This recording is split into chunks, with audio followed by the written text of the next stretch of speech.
జై శ్రీరామ్. నేను మీ ధనుంజయ్ హిందూ.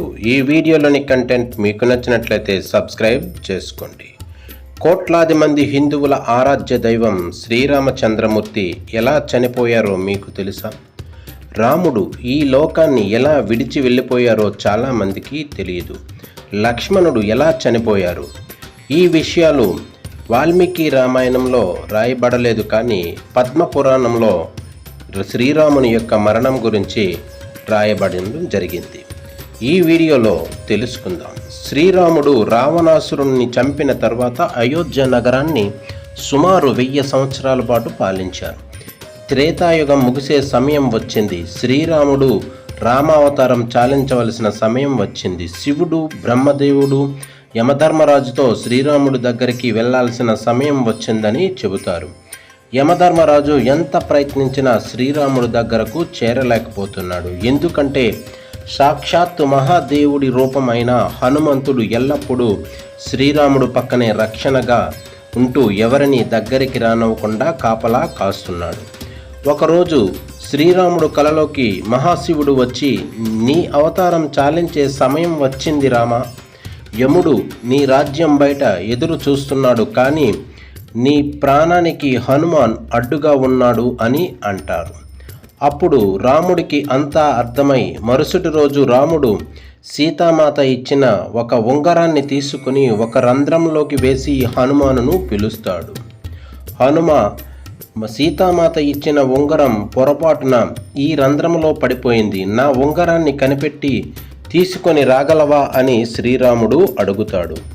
మీ ఆజ్ఞ ప్రభు అంటూ హనుమంతుడు తన రూపాన్ని చిన్నగా మార్చుకొని ఆ రంధ్రంలోకి దూరుతాడు. ఆ రంధ్రం చివరికి పాతాళ లోకానికి దారి తీస్తుంది. అక్కడ నాగలోకానికి రాజు అయిన నాగరాజు ఉంటాడు. నాగరాజుకు నమస్కరించి, నాగరాజా, శ్రీరాముడు ఉంగరం ఒక రంధ్రంలో పడి పాతాళ లోకానికి వచ్చింది, మీకు తెలుసా?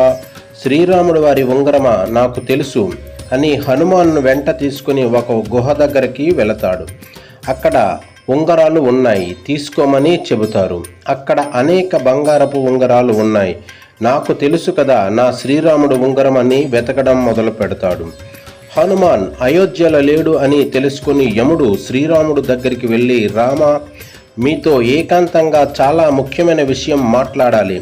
మనం మాట్లాడే సమయంలో ఎవరైనా మధ్యలో వస్తే వారికి మరణదండన విధించాలి అని యమధర్మరాజు అంటాడు. వెంటనే శ్రీరాముడు లక్ష్మణుడిని పిలిచి, ఈ బాధ్యత నీదే. ద్వారం దగ్గర ఉండి ఎట్టి పరిస్థితులలోనూ ఎవ్వరినీ పంపవద్దు అని ఆజ్ఞాపించాడు. లక్ష్మణుడు ద్వారం దగ్గర నిలబడతాడు. రామ అవతారమునకు ఉన్న కార్యం ముగిసింది, ఇక మీరు విష్ణు రూపంలోకి మారి వైకుంఠానికి రండి అని యమధర్మరాజు చెబుతాడు. ఆ సమయంలోనే మహాకోపిష్టి అయిన దూర్వాసు మహర్షి శ్రీరాముడితో మాట్లాడడానికి వస్తాడు.